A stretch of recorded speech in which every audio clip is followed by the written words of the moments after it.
Alright, we're here at Red's 100-yard indoor range where you shoot 99 7 days a week, rain or shine. But I want to show you today's a little tip. If you have a rifle that you like with a non-threaded barrel and you want to put a muzzle brake on it.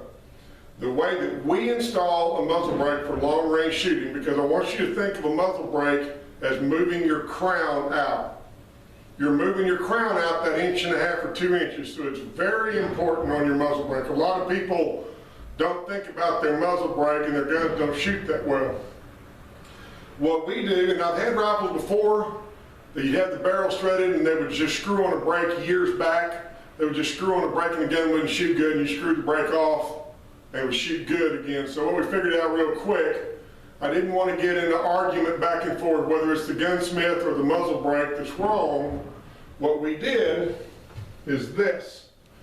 And this is one of my favorite rifles I want to show you. You'll be seeing this one on the channel doing some long range shooting. This is a Vory Titan 2 and 300 Win Mag.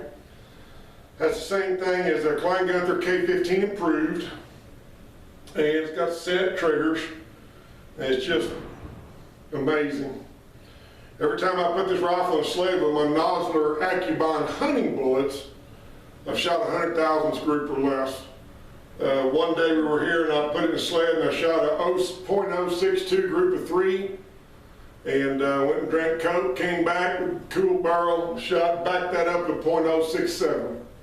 It's just an amazing rifle. So anyhow, what we've done is we thread the barrel, we put a .528 brake on it. This is a Jerry Mitchell-like AR-15 brake in 22 cal. Now, don't panic, hang on, I'm not finished. So what we do is we'll thread the barrel, put that .528 brake on. He'll clock it and red lock tight on, let it set up. And then he'll put the barrel action in his lathe and he'll cut it out to the proper diameter for the .30 caliber bullet in the lathe. And that is the hot tip that nobody does. They just screw the muzzle brake on and go on. What that does is that gets your muzzle brake exactly perfectly centered on the center line of your bore. So your flash going around the bullet is exactly the same all the way out. I've had muzzle brakes before. I bought guns that didn't shoot, and he's got a .30 caliber brass rod. You can slide down in there in the bore. You can just work it down there real easy with some oil on it. And you can see around the hole that it's not centered on the rod. So that gun's not going to shoot. Because what's going to happen is you're going to have more blast on one side of the bullet, more pressure on one side of the bullet than the other. So one of the most important times, right as it's leaving the barrel, you're going to spank that bullet. You're going to hit it on the side of the bullet. Because if you have more pressure on one side, you're going to get a harmonics in the bullet. At 100 yards, you might not see it that bad. Probably will, but the further out you shoot, the worse it gets. So that's your hot tip, is to have them do it like that. Now, I've had gunsmiths before in the old days that told me, oh yeah, I'll do it like that, but it costs more, and then they didn't. You know, they didn't think I knew what I was talking about, so they just, and they went ahead and just did it the way they wanted to do it, and the gun didn't shoot. So we took off the muzzle brake, threw it over our shoulder for good luck, put on a new one, did it right, and the gun shoot through the same hole. And I bought rifles like that were almost new. I looked at them, looked at the bore, everything looked good. Bought them used, bought them cheap. Went and checked them with that rod, and the muzzle brake wasn't centered.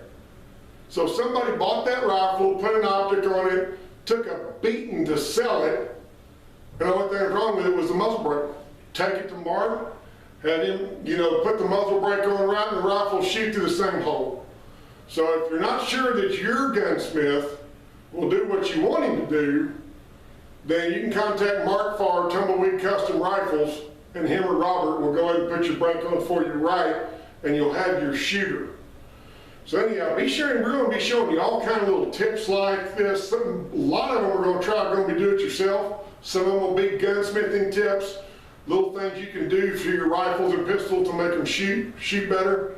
We're going to do some reviews on new optics and new firearms. So be sure and subscribe to the channel so when we do a new one, you'll know it and you can watch it. Thanks a bunch.